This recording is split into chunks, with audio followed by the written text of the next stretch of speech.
দানের শীষের পক্ষে সালাম পৌঁছে দিবেন।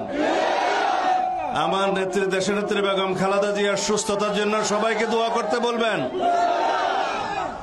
আমাদের নেতা জনাব তারেক রহমানের পক্ষ থেকে সবাইকে সালাম পৌঁছে দিবেন। রক্ত দিয়েও পারবো না, আপনাদের ভালোবাসায় সারা জীবন আবদ্ধ ছিলাম, সারা জীবন থাকতে চাই। আপনাদের খেদমত করার সুযোগ আল্লাহ রাব্বুল আলামিন যদি দেন, তাহলে এটাই হবে আমার জন্য জীবনের সবচেয়ে বড় পাওয়া। জীবনের শেষ মুহূর্ত পর্যন্ত এই দেশের মানুষের সেবা করার তৌফিক আল্লাহ রাব্বুল আলামিন প্রদান করুন, এই মোনাজাত করি।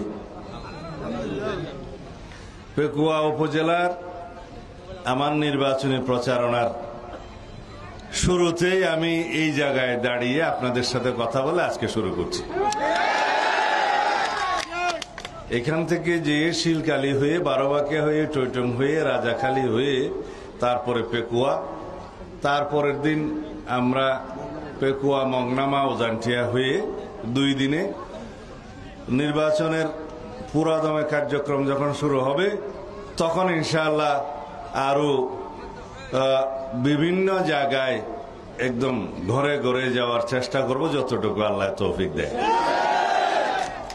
তার আগে আমার একটা অনুরোধ, আপনারা সবাইকে আমাদের পক্ষ থেকে, দানের শীষের পক্ষ থেকে, দেশনেত্রী বেগম খালেদা জিয়ার পক্ষ থেকে, আমাদের নেতা জনাব তারেক রহমানের পক্ষ থেকে একটি সালাম পৌঁছে দিবেন ঘরে ঘরে। দিবেন তো? সবাইকে দানের শীষের পক্ষে সালাম পৌঁছে দিবেন। আমার নেত্রী দেশনেত্রী বেগম খালেদা জিয়ার সুস্থতার জন্য সবাইকে দোয়া করতে বলবেন। আমাদের নেতা জনাব তারেক রহমানের পক্ষ থেকে সবাইকে সালাম পৌঁছে দিবেন।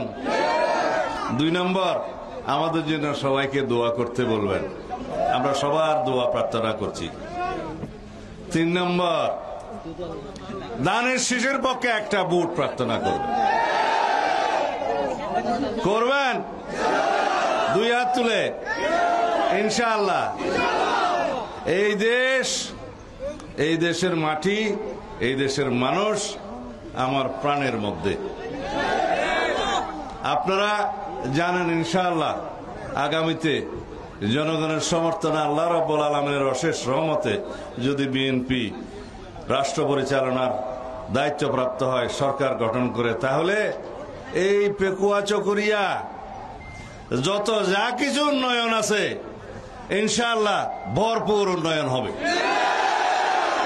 আমি একটা করে নাম ধরে বলতে গেলে বহু সময়, কিন্তু উন্নয়ন পরিকল্পনা আপনাদের সাথে আলোচনা করে